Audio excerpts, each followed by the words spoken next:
मेरा नाम है जी नरेश समाज सेवी पहाड़ी। और मामला है कि पहाड़ी माता मंदिर जो हरियाणा प्रदेश का बहुत ही भव्य मंदिर है और स्वर्ण मंदिर है। वहाँ पर एक पूर्व पुजारी के घर से और काफ़ी मात्रा में सोना चांदी के आभूषण मिले हैं जिनकी कीमत करोड़ों रुपए है। और उनकी आज तारीख थी दूसरी, हमें भिवानी एडीसी साहब के तारीख थी, उसमें हमारी पेशी हुई और जो पूर्व कर्मचारी था उसके बयान दर्ज हुए, वो पेश हुआ। और जो एक बात निकल के आ रही है कि भिवानी के दो जो सोना चांदी का व्यापार करते हैं, जो ज्वेलर्स हैं, उनके मौके पर हाजिर हुए, जिनके नोटिस कटे हुए थे और उनके बयान भी दर्ज करवाए गए।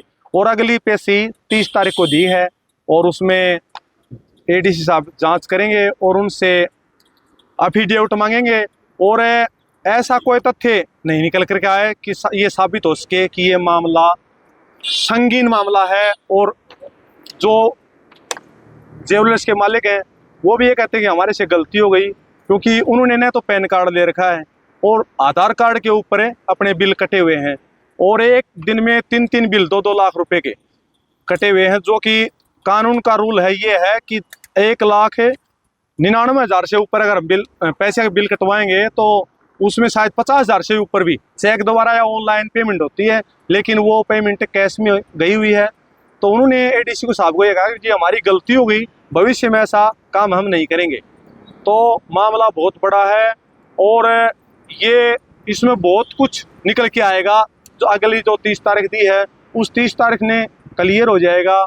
और जो कोई भी संतोषजनक जवाब न तो सोना चांदी के आभूषणों के जो जिन्होंने बिल कटे हुए हैं वो दे पाए, और न ही जो हमारे मंदिर का पूर्व कर्मचारी था, सुपरवाइजर था, सीसीटीवी कैमरे का कंट्रोल रूम का इंचार्ज था, उससे भी कोई संतोषजनक जवाब नहीं मिले। तो उन्होंने समय मांगा है कि हमें शुक्रवार तक का समय मांग रहे थे, लेकिन एडीसी साहब ने उनको समय मंगलवार तक का दिया है। एडीसी साहब बड़ी निडरता से और ईमानदारी से काम करते हैं और ये मामला है, ये सीएम लेवल तक का मामला पहुंचा है। सीएम साहब को भी ये रिपोर्ट करते हैं कि पहाड़ी माता मंदिर पर जो घटना घटी है अयोध्या के बाद सबसे बड़ी घटना है और चिंता का विषय है।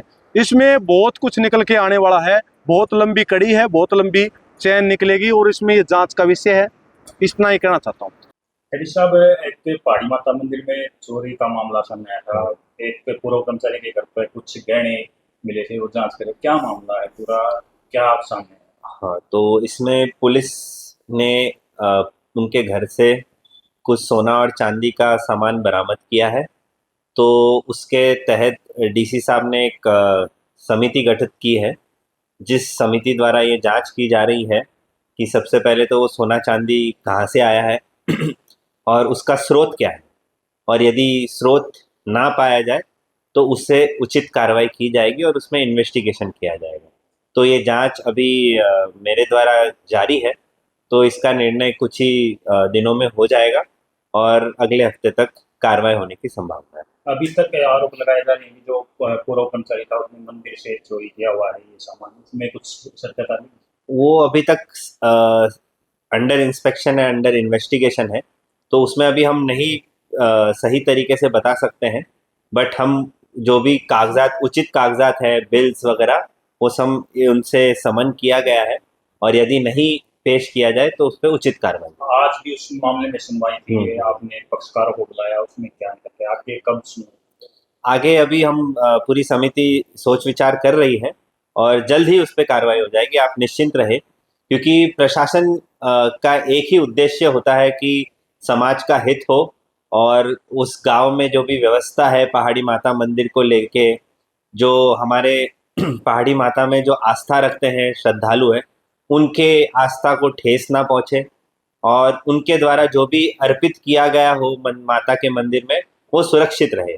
चूँकि उसमें तहसीलदार, लोहारू, रिसीवर भी नियुक्त है, तो प्रशासन का पूरा यही उद्देश्य है कि मंदिर को प्रति जो भी श्रद्धालुओं की आस्था है उस पर ठेस ना पहुँचे और मंदिर के नाम को कोई नुकसान ना हो। भिवानी में जो पहाड़ी माता मंदिर के प्रति जो भी आदर है, लोगों को लेके सम्मान है, वो उस बरकरार है। एक इसमें सर जो है समारोह का नाम भी सामने आया कि जो पर्ची जो है बिल का मामला तो है। इसमें जब आज बुलाया गया तो हमको भी ये पुलिस ने सूचना दी थी कि वही बिल प्रोड्यूस किया था उन्होंने। तो आज हमने उनको बुलाया गया और उसमें जो जीएसटी विभाग है, स्टेट जीएसटी विभाग, उनसे हम जांच करवा रहे हैं कि वो बिल सही है या नहीं। तो उसके ऊपर भी उचित कार्रवाई की जाएगी। इसके अलावा जो शिकायत करता है उसमें खुद को भी पता होता है और सुरक्षा भी मांगती है, उसमें क्या कदम? उसमें हम वो एप्लीकेशन उन्होंने एसडीएम साहब को देने को मैंने कहा था, उसके ऊपर फिर सही उचित कार्रवाई की जाएगी, क्योंकि वो एसडीएम लोहारू का क्षेत्र पड़ता है। तो वहाँ पे एसडीएम साहब भी समिति के सदस्य हैं, तो उन्होंने यही कहा उनके कार्यालय में दी जाए, फिर उस पर कार्रवाई